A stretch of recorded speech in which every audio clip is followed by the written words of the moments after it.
Okay, I want to do another production spotlight, and this one is going to be on legendary producer Alan Parsons, and the song is Games People Play. And this song is from the album The Turn of a Friendly Card, and it came out in 1980.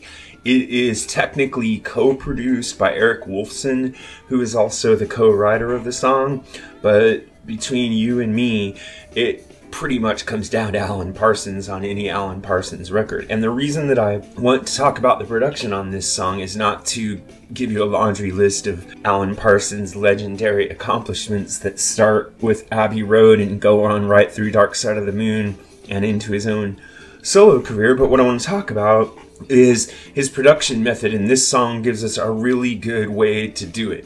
So first of all, I'm talking about the album version of this song, not the edited single version of the song, just so you know. With the album version of the song, I'm also going to talk about the single edited version video because it gives us some footage of the studio recording. First of all, with Alan Parsons' production method, if you listen to Alan Parsons' music, you can identify it immediately. You know this is an Alan Parsons song, and one of the signature elements of that sound is that it's so clean and pristine and precise. It has a machine-like veneer to it all, but it still has a lot of feeling. And that's where I want to drill down here, and I want to talk about how he gets that essence and how it's applicable to you if you're doing any kinds of recording on your own today.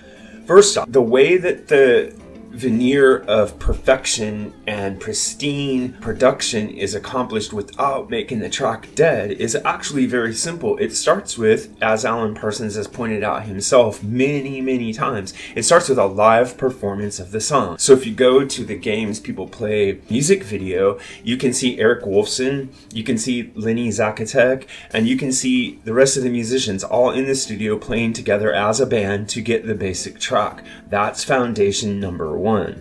With that foundation, it doesn't so much matter whether or not he was capturing a good room sound. In this case, the magic ambiance of Abbey Road Studios, which is another factor in most of his production accomplishments. Anyway, the spontaneity of the live performance more than compensates for the overly clean desk sound that Parsons tends to favor. Now, from this spontaneous live performance, you can go ahead there and add overdubs, and mix is where Alan Parsons really puts himself to work. Not so much an overdub happy type of producer as he is attaining a balanced, perfect mix. And the way he does this is with a lot of EQ. So if you take away what I'm saying here, just break down the fundamental elements. You need a live performance.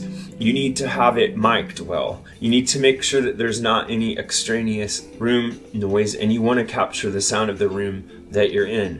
From that level, you want to use minimal but highly strategically placed overdubs to accentuate that original live performance. And finally, you want to use the EQ and the mix to bring the song out and make it shine. And I think you can really get an insight into this by listening to the track and then looking at the live studio footage that's on the video. And what you see is that once he has that basic track, he approaches it almost like a movie director. He looks at it with a camera eye, and he moves his camera around within the parameters of that original live performance bedrock track to then accentuate certain parts. And that's going to be my final word on this, which is pay special attention to the way that Parsons uses space. Alan Parsons is a master of using silence in his tracks, and this one, Games People Play, shows it in many ways. So go have a listen and come back and tell me if you found any cool ways that he used silence or the Phantom Center or any of his other traditional